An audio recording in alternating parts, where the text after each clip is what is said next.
Start here on the right side with Gabe. Coach, how do you feel Nick Harvey did when he came into the game in place of Victor Davis? He did good. He did some good things. There's things that Nick's really good at right now, some things he's got to get better at. And, I have to know when he's in the game and stay away from some of the things that he's not as good at yet. Well, Nick's very, very smooth. Got a lot of confidence. Feel very comfortable putting him in man-type situations. But some of the run support stuff, he's still a little bit of ways away from. Here in the middle, Sam. Mark, how do you feel the defense handled not having Mastro out there? It was different, obviously. He's the quarterback of our defense, and you got a true frosh, trying to run it. And, Josh got baptized a little bit, and but that should help him in the future, Here in the middle on the left side, Cease. So, Mark, interim coach, how do you prepare for, they've had a week off, what are you looking for? Another team with another week off before us and a new coach. It'll be interesting. It'll be a game of adjustments. We'll see if they stick with what they do or are they going to tweak it a little bit. They've had 2 weeks to do some different things. I'm investigating Rossley a little bit, and I know that he's been put on staff. And so, there'll be some adjusting going on through the first quarter, no doubt about that. Go back to Sam here in the middle right. I know there's been a lot of talk about it, but was there a moment that, whether it's on the practice field or walking around, that validated in your mind what Myles Garrett could do on the field? That came more from practice. That's about halfway through camp. And again, you didn't really know until we got to South Carolina, and I saw that guy was just the offensive lineman, SEC lineman of the week, the guy that Myles was going against. So it was kind of a gradual process. He's still a work in progress. He's still got a lot of work to do. But boy, is he talented. In the back left seated, Theo. Coach, what was the biggest plus and or minus that you took away from the game? Well, I thought we really wanted to work on our scramble rules. The first 2 weeks we were not very good when the quarterback got out of the pocket. We were turning people loose. I thought that was much, much better. And I thought the kids bared down. When the ball got to the red zone and the field shrunk, that was really good to see. Blow up a little bit. Right here in front, Brent. So if you're investigating Tom Rossley a little bit, does that mean you're watching Texas A&M tape from 2008 to 11? No. What does that mean then in terms of looking into him a little bit? Well, just what he did when he was there. He was there before at SMU. Is that correct? Yeah.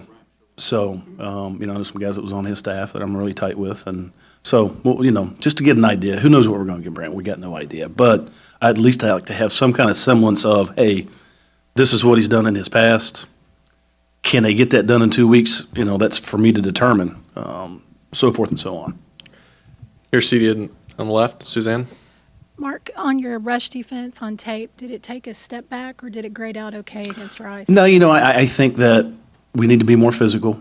We need to press at the linebacker position a little bit more, and we need to run our feet, get off blocks, and tackle, knock people backwards. The one guy I saw doing that was Ivan. He was one guy that I saw knocking people back, gotten a lot of third and shorts.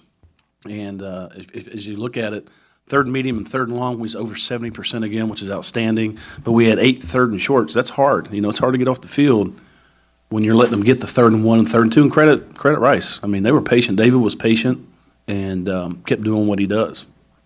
So it was a good experience for us, trust me, to get that many runs. And in that kind of offense, I think that'll do nothing but help us down the road as we get in to the west side of the SEC.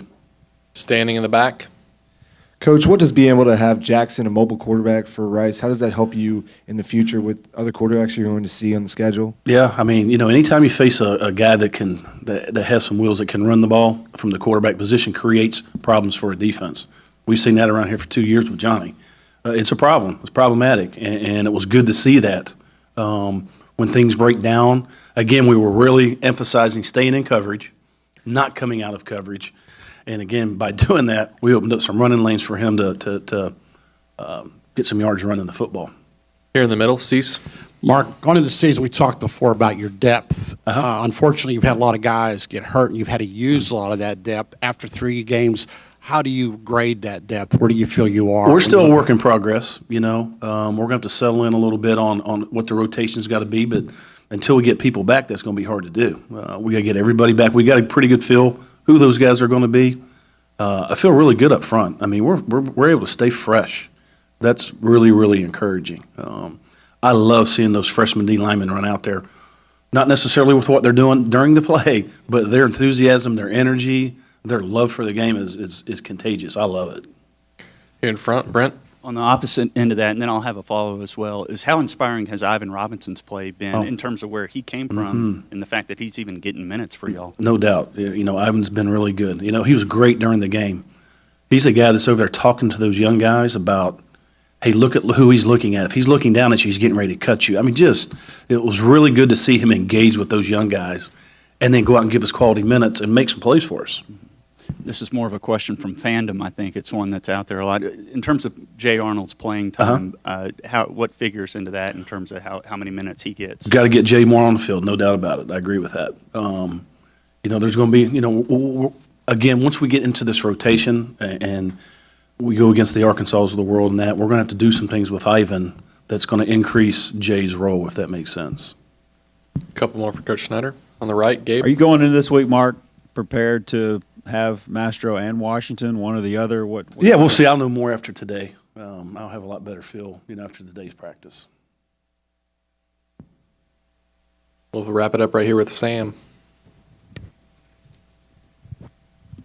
What were some of the conversations I guess you guys had with Victor after a little bit of a struggle he had the other night, and also what have you felt he's played through the first 3 games? I thought he's played well. You know, he's putting stuff on tape, and that's the thing he's got to understand as a young guy. When you put stuff on tape, double moves, he wouldn't get hurt in the South Carolina game because Miles sacked the quarterback. Miles didn't sack the quarterback the last couple of weeks on them double moves. So when you put things on tape, you have to understand that until you stop that, you're going to continue to get that. And I think he got the point. All right. Thanks, Coach Snyder. All right, thank you.